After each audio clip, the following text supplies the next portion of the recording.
Hi gamers, David here from seriouslybored.co.nz with another monthly wrap of our top 5 bestsellers, this time of April 2011. And while last month was very much a pre-order month, this month was very much a blast from the past. It was quite interesting to see some of the old favourites surging back to the top, with one exception.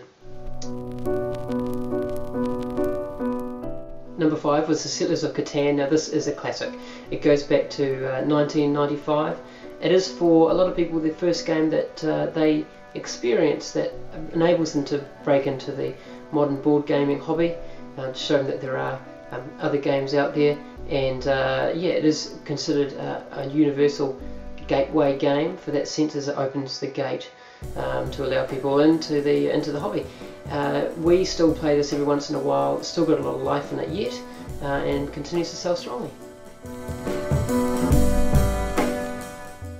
Number 4 was another oldish game, Ticket to Ride Europe. Now, Ticket to Ride Europe was one of the very first games that Angie and I played, and as far as modern board gaming goes, it was certainly one of the games that we probably played the most out of our own personal collection.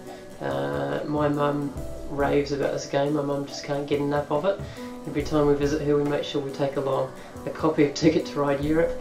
Basically, the simple premise of it is that it's set on the continent of Europe, and you're using card collecting different coloured sets to create routes between different cities. So if you haven't played any of the Ticket to Ride series, this is a great one to start off with. There's also Ticket to Ride, the original, which won the Spiel des Jahres award, and that's set in America. There's also Märklin, which is specifically within Germany, and Nordic countries, which, as you'd expect, is Nordic countries. But we probably play Europe more than any other version, and also it's got a fantastic expansion, Ticket to Ride Europe in 1912. Number 3 was Saboteur. Saboteur is a card game that will take up to 8 players. It's a good fun interactive game. Basically everyone in the group is a dwarf helping to dig a mine to claim some gold. However, one or more of the players are actually saboteurs, and they're trying to stop everyone else from getting to the gold so that they can take it for themselves. So it's a good fun way of having as an icebreaker for an evening, or just a short game between bigger games. So it's very light, but it's a lot of fun, and as I say, very interactive, and you can break each other's pickaxes and lanterns and all that sort of thing. Number 2, and we're getting a little bit more modern now, the game is Forbidden Island. Forbidden Island came out last year, and it's designed by Matt Leacock, who's the same guy who designed Pandemic. So if you enjoy Pandemic, you will most likely enjoy Forbidden Island as well. It's a little bit simpler, so the younger people in the group who may have found Pandemic a little bit confusing should be able to figure out Forbidden Island fairly quickly. Forbidden Island is actually our best-selling game of all time.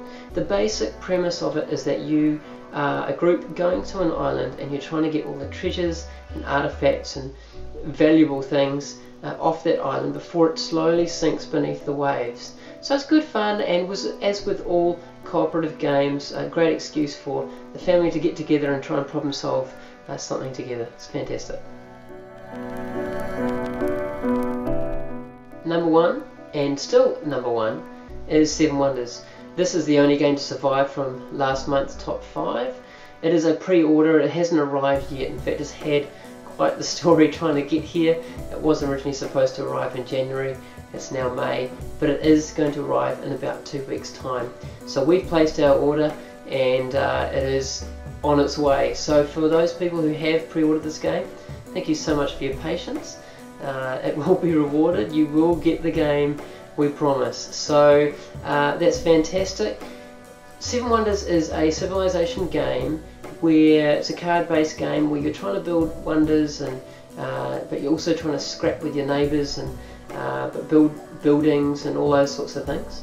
And so it's got a cool mechanic where you're dealing with the people either side of you as far as resources go. You can pay them to use their resources, and then at the end of every age you have a good old fight, and you might get points that way as well. So it's a good fun game. Unlike most civilization games, it does only last about 30 to 45 minutes, and yeah, it's a really good fun game, and the hype is well deserved. I have played it a few times, an advanced copy that got sent over from America, and look, this game is going to arrive and you will have it. So that is the top 5 for April 2011.